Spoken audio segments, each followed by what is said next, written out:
kumana na mĩario yake ya gukuruhania thirikari na ikundi cia itoi, akiuga ni hari bata atongoria matige gutukanio ũteti na ũgitĩri wa bũrũri, kuona ũyũ nĩ ũndũ ũrathukiria bũrũri wa Kenya kana ũrathukiria bũrũri wa Kenya ritwa maitho-inĩ ma mabũrũri mangĩ.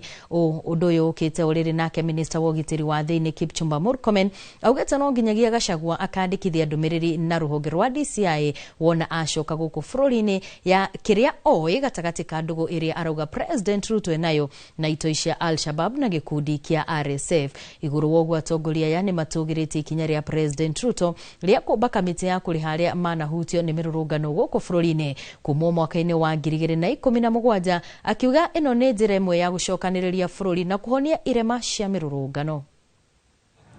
Waheshimu Kenya hata kama hawana heshima na viongozi wa Kenya.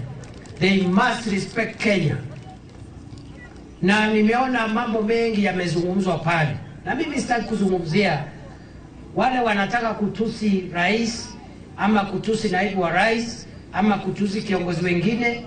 Kama mambo yao ama agenda yao ni ya matusi, waendelee na matusi. Your Excellency, we want to say without fear of contradiction, because he has said he has information and he knows and he has an agent who is sitting in meetings with Al-Shabaab.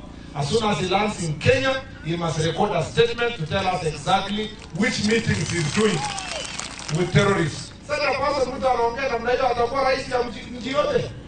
Huyo mtu atakuwa rais ya Mnapenda ukabila ama mnapenda kuwa wa Kenya? Sura ya Ukenya ni hii nimeona hapa Voi. Sura mzuri ambaye naamini wa Kenya. Sisi tunaambia wale ambaye wanafanya mazoezi ya ukabila kwamba watu ya Voi hawajapata maendeleo ya kutosha.